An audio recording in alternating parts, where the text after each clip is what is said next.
बचपन से ही मैं बहुत ही ज़्यादा प्रेम के ख्यालों से भरी हुई थी। मैं पहली नज़र पे प्यार हो जाना, एक दूजे के लिए बने होना और प्रेम प्रसंगों में विश्वास करती थी। जब मैं 14 बरस की थी तब मैंने अपने सपनों के राजकुमार की खूबियों की लिस्ट भी बना ली थी। मैं हमेशा सोचा करती थी कि वो शख्स कौन होगा। फिर मैं उससे मिली और मैंने सोचा यही है वो। मेरे चचेरे भाई के साथ विद्यालय जाता था जो हमारे घर से 4 घंटे दूर था, और मैं उससे तब मिली जब हम लोग गर्मियों में एक साथ काम कर रहे थे। वो 16 साल का था और अपने विद्यालय में काफ़ी होनहार था। वो बहुत मनमोहक, मजाकिया, होशियार और दिल को छू जाने वाला था। उसमें वो सब कुछ था जो मैं एक प्रेमी में चाहती थी। उसको अपनी स्कूली शिक्षा खत्म हो जाने पर सेना में जाने का जज्बा था, और मैं उन 2 लोगों में से थी जिसने उसको हमेशा बढ़ावा दिया। हम जल्दी दोस्त बन गए और अपनी बातें एक दूसरे से बांटने लगे। उसके कई बार पूछने पर भी मैं उसको अपने दिल की बात बताने से घबराती थी कि मैं उसकी इतनी देखभाल क्यों करती हूँ। मैं बस खुद को रोक नहीं पाती थी। मैं उसके बारे में सब कुछ जानना चाहती थी, और जब भी वो मुझे खूबसूरत कहता, अंदर ही अंदर मैं खुशी से झूम जाती थी और मेरा मन आसमान छूने लगता था।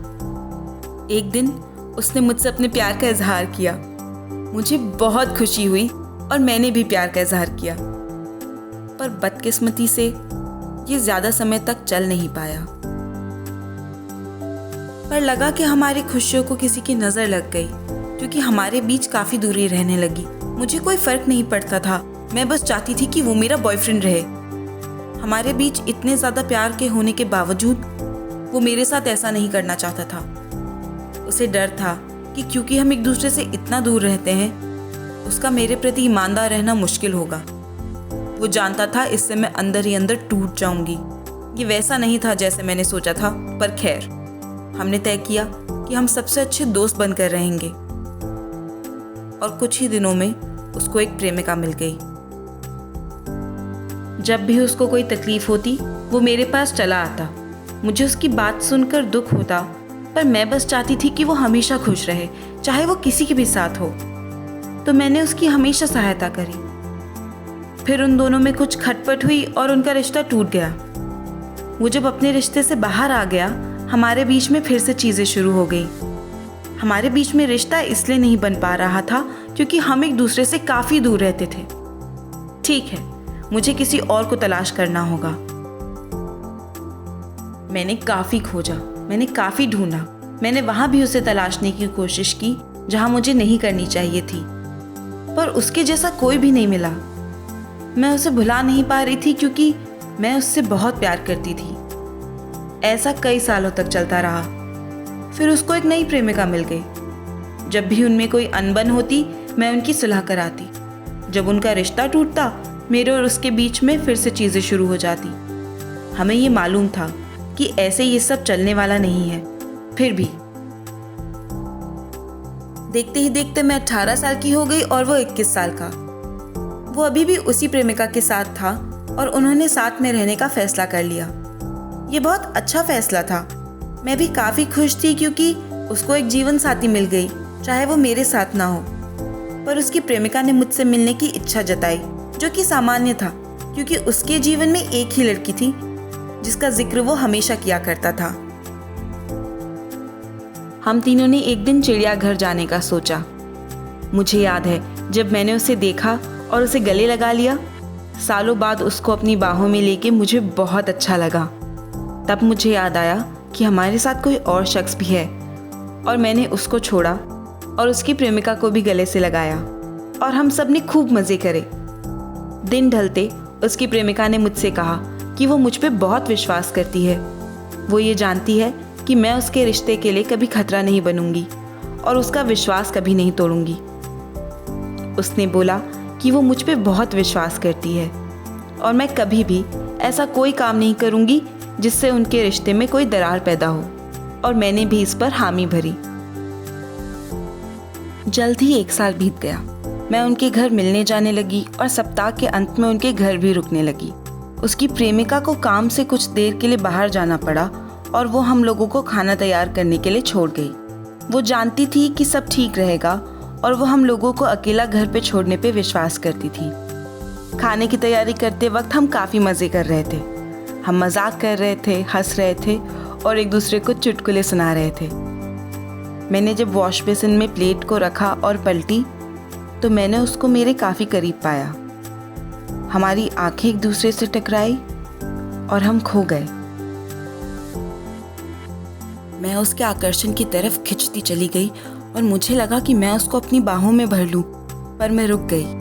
मैं जानती थी कि अगर मैं उसकी आंखों में देखती रही तो मैं कुछ गलत कर बैठूंगी, इसलिए मैंने अपनी नज़रें नीची कर ली। मैं क्यों थमसी गई? मैं उसको कुछ बोल क्यों नहीं पाई? मैं क्यों इतनी असमंजस में हूँ? मैं उसको अपनी बाहों में भर लेना चाहती थी, पर वो मेरा नहीं किसी दूसरे का था। पिछले 5 सालों से वही एक शख्स था जिसको मैं अपना बना लेना चाहती थी। जब उसने मेरा चेहरा अपनी तरफ किया, खुद को बचाने के लिए मैंने शर्म से आंखें बंद कर ली। मैंने उसके होठों को महसूस करा और उसने मुझे चूम लिया।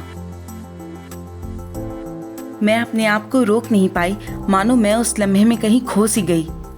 हम एक दूसरे को बाहों में लिए हुए थे। हम एक दूसरे को पूरी तरह से पा लेना चाहते थे। हम लोग कबर्ड के सहारे खड़े हुए थे, तभी कुछ बर्तनों के गिरने की आवाज़ आई और मैं ख्यालों से बाहर आ गई। ये गलत है। मैंने उसे पीछे धकेला और बताया कि हम ये नहीं कर सकते हैं। उसने बोला, आज पहली बार मुझे सब कुछ सही महसूस हो रहा है। मैंने उससे कहा कि चीज़ के सही लगने का मतलब ये नहीं कि वो चीज़ सही हो, इसलिए हमने खुद को रोक लिया। उस दिन खुद को रोक पाना मेरी ज़िंदगी का सबसे मुश्किल काम था और मुझे नहीं पता था कि आगे मैं खुद को रोक पाऊंगी या नहीं। उस दिन के बाद चीज़ें हमारे बीच पहले की तरह हो गई। हमारे बीच एक अजीब सा तनाव बना रहा, पर हमने उस बारे में कभी बात नहीं करी। मुझे यह एहसास होने लगा कि कैसे इस दोस्ती की वजह से मैं अपनी नैतिकता से समझौता कर बैठी थी। इसलिए मैंने फैसला किया कि मैं ये दोस्ती ख़त्म कर देती हूँ। जब मैंने उसको फ़ोन करके ये बताना चाहा, उसी वक्त उसकी प्रेमिका बीच में कुछ बताने लगी। उन्होंने बताया कि वो माँ बाप बनने वाले हैं। वाह! और वो मुझे अपने बच्चे की सबसे प्यारी आंटी बनाना चाहते थे। उफ, अब मैं उससे क्या ही बोल पाती। मैं उसको कैसे इसलिए मैं चुप रही और ऐसे व्यवहार करा जैसे कि कुछ भी गलत ना हुआ हो। मैं उन दोनों के लिए काफ़ी खुश थी। मैं शायद ही कभी किसी रिश्ते में इतना बुरा फंसी थी। प्रेगनेंसी के दौरान उनमें काफ़ी लड़ाइयाँ होती थी, मगर मैं सब कुछ ठीक कर देती थी।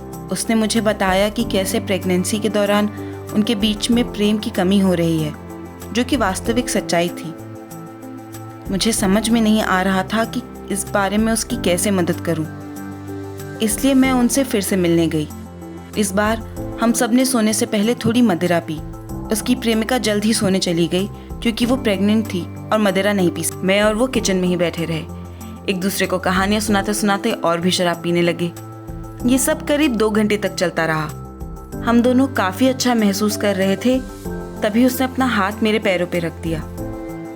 मैं मुस्कुराई और समझ गई कि वो क्या चाहता था। मैं भी यही चाहती थी, इसलिए मैंने भी अपना हाथ उसके पैर पे रख दिया। कुछ ही देर में हम दोनों ने एक दूसरे को बाहों में भर लिया और कपड़े उतार फेंके। मुझे अब कोई भी नहीं रोक सकता था। हम लोग एक दूसरे के लिए बने थे। मैं उसको पसंद करती थी और पूरा पा लेना चाहती थी। वो मुझे पसंद करता था और मुझे पूरा पा लेना चाहता था। उसी वक्त मैंने अपने होठों को मीच लिया जिससे कि कोई आवाज़ ना करूं। मैं उसकी प्रेमिका को नींद से नहीं जगाना चाहती थी। मैंने 7 साल इसका इंतज़ार किया था। ये मेरा हक था। मेरा उस पर उसकी प्रेमिका से ज़्यादा हक था। ये मेरे दिमाग में चल रहा था। पहली बार होने के बाद हम एक दूसरे के साथ और भी समय गुजारना चाहते थे।